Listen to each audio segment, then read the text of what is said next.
Let's talk about the steps to conduct a vulnerability assessment for your organization. Hello and welcome. My name is Zachary Heinel with Dorado Defense. Let's talk about how you can get started today by completing and starting a vulnerability assessment for your business. Now, there are many different tools that are available out there on the market to start vulnerability scanning within your own environment. Now, we also need some foundational items.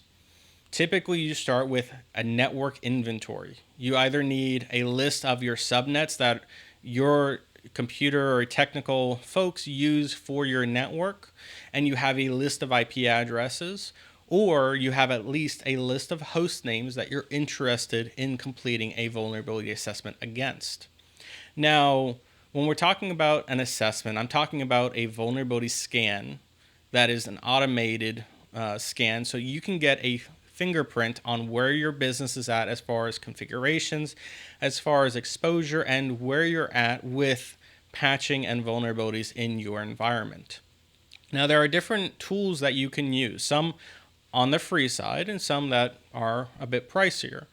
You have OpenVAS, you have Nessus Tenable, you have Rapid7. There are a myriad of different tools that you can go out and purchase, or at least have a free version if you just want to get a test in, to see where you're at within your environment.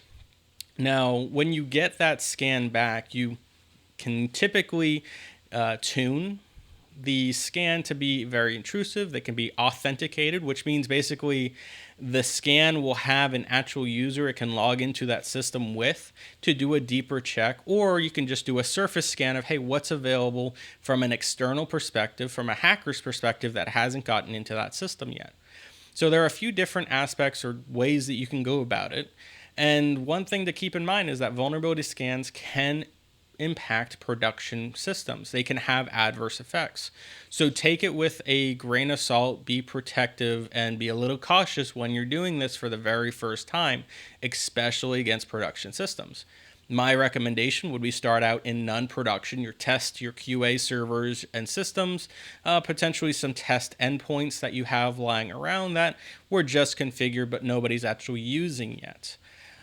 Once you have those scan results, you have your list of, hey, we have so many criticals, so many highs, so many mediums in our environment. You have to verify those scan results. You have to go into the systems. You have to actually manually verify that, okay, did we just get a bunch of false positives that aren't actually real? Or are they real? That's a very key thing before going to any type of management, especially your executives or C-suite saying, hey, we have all these vulnerabilities and we need to fix them, is did you actually properly vet out and confirm they are vulnerabilities? After that, you can look at your low-hanging fruit. That's my recommendation first. Look at your low-hanging fruit, what's easy to fix, what's the most bang for the buck, versus looking at only criticals, for instance, but you have a very hard time fixing criticals, or depending on the system.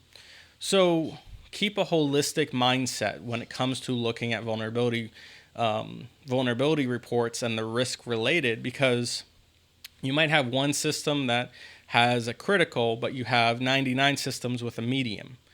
Those 99 systems may outweigh the critical. It depends on your business and what those systems are actually doing for your business.